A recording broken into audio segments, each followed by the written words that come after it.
What if I told you that one of the biggest names in hip-hop is now facing charges straight out of a mafia playbook? You gonna shoot me in front of everybody? Huh? Come on. Sounds like a movie script, doesn't it?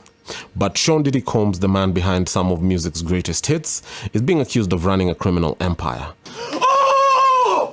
I'm a savage! Whatever I want, I'm going to get! Whatever I want, I have to get! This is a case of racketeering, human trafficking, and secret video recordings that could take him from a global icon to a life in prison. Diddy! What's got Diddy now? And we began with this breaking news that federal indictment against music mogul Sean Diddy Combs was just unsealed. Stay with me as we unravel the shocking details of this case, and by the end, you'll understand why this trial is drawing comparisons to R. Kelly, Jeffrey Epstein, and even African stars like Koffi Olomide. Hey, shouldn't somebody stop this? Don't it look good? Now that's what I'm talking about. Oh no. But before we get into all that, make sure you like and comment on the video concerning your thoughts on the subject, but most importantly, make sure you subscribe to the channel because that would really help us out a lot. Meanwhile, let's investigate. As we can tell, there's no expense being spared. We had a black billionaire's lunch. Yeah. You understand? Right. And we Sean Diddy Combs, once at the top of the entertainment world, is now facing criminal charges that sound more like something out of a mob movie than the music industry. According to the indictment, he allegedly ran what prosecutors are calling the Combs Empire. This isn't just a group of people working for him. This is a full-blown criminal operation involving his assistants, employees, and staff who shockingly were tasked with finding women and even male sex workers to satisfy his desires. Diabolical, isn't it? And here's where it gets even crazier. The government claims Diddy used his own business empire, including Bad Boy Entertainment, his clothing line, and his liquor brand to bankroll the illegal activities. So, what's really gripping about this case is the racketeering charges. You've probably heard of this in mafia cases or the infamous RICO Act, but here it's being applied to an entertainment mogul. The allegations focus on human trafficking and sex trafficking, and instead of going after individual incidents of abuse, the prosecutors are painting a broader picture of an entire conspiracy that was in motion for years. This strategy has been seen before in cases like R. Kelly, where a similar racketeering framework was used to take down the R&B legend for sex crimes. Even African stars like Koffi Olomide have faced similar charges, showing how far-reaching these legal strategies can go. But here's where Diddy's defense team comes in strong.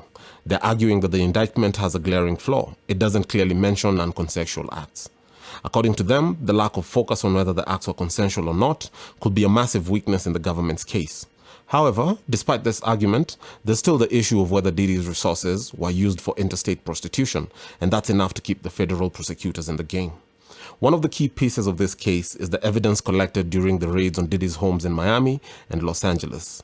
Investigators claim they found videos documenting what's been called freak-offs, a term used to elaborate sexual events involving multiple people.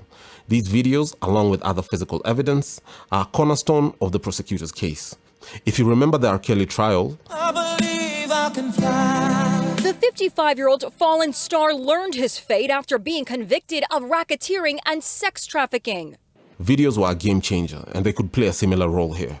What's more, these videos tie directly into the larger narrative of Diddy using his power and wealth to create a system that served his desires. Oh, shit! Diddy's lawyers are banking on one major point: consent.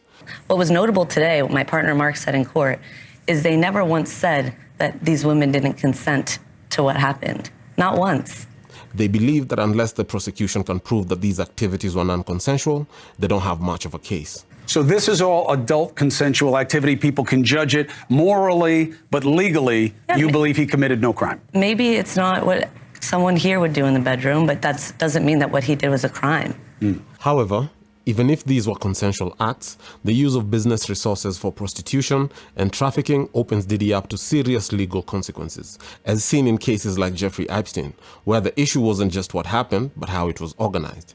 This case has federal written all over it because of interstate prostitution allegations. Moving people across state lines for illegal purposes is what gives the federal government its authority here. Even with the debate over consent, the prosecutors believe that they have enough physical evidence to land a conviction. Remember how long it took to bring down R. Kelly? I stand here very proud of my judicial system, very proud of my fellow survivors, and very pleased with the outcome. 30 years did he do this, and 30 years is what he got. That was because the case involved similar multi-state, multi-victim issues. And here, just like with R. Kelly, a video allegedly showing Diddy assaulting Cassie Ventura, a global superstar, and his ex-girlfriend has become central to the case. If you're wondering why this case has taken so long to unfold, it's because the prosecution has been building this case for over a decade. Delays happen when investigators are trying to collect enough evidence to bring charges this severe.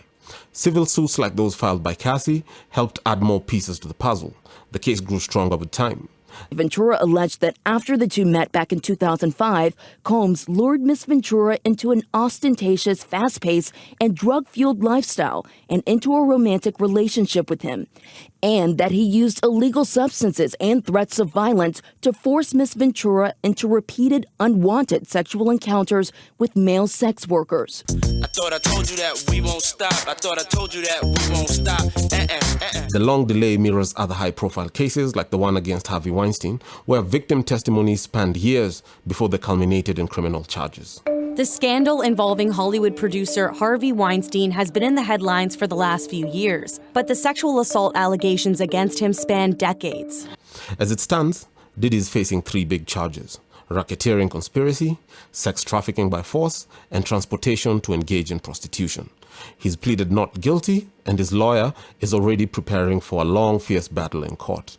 The defense strategy seems to be mirroring those used in other high-profile cases, including Bill Cosby, where the defense argued the accusations were either false or consensual. What happens when you're talking about consent in that situation? Well, in most sexual assault cases, consent is usually the ultimate issue. He already admitted to the sexual contact. He admitted to giving her pills. The only issue is whether she went along with it.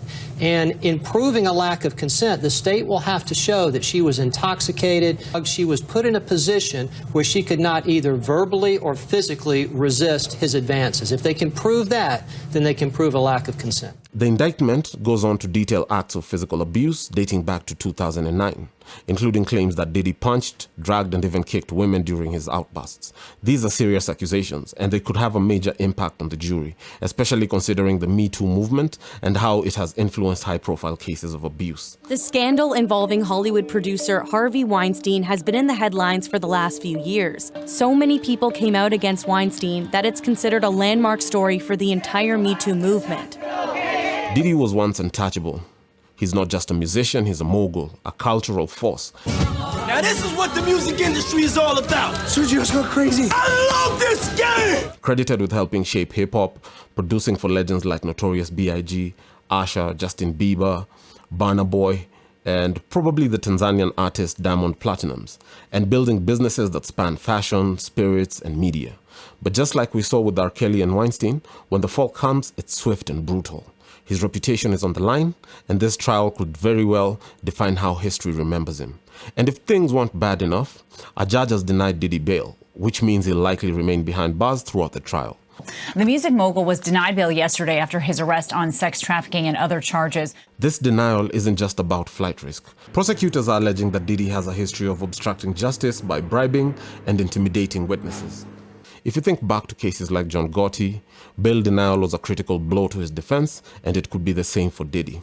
The prosecution believes their case is strong, and the videotaped evidence of alleged assault on one of the victims could be the nail in the coffin. They plan to bring dozens of victims and witnesses to the stand, making it an uphill battle for the defense. The racketeering charges give prosecutors a wide lens to present their case. By framing this as a criminal enterprise, they can bring in evidence of other crimes like drug trafficking, firearms offenses, and extortion. It's the same tactic used to convict El Chapo and other organized crime figures, where showing the criminal enterprise paints a broader and more damning picture. The case is being heard by Judge Andrew Carter, who has a reputation for fairness, but also for his background as a public defender, which means he's been on both sides of the courtroom. The Southern District of New York, known for taking down figures like Epstein and Ghislaine Maxwell, is prosecuting the case. So Diddy's legal team is facing some of the toughest prosecutors in the country. The charges cover 16 years of alleged criminal activity. The raids on his properties uncovered everything from videos to drugs that could be damning to Diddy's defense.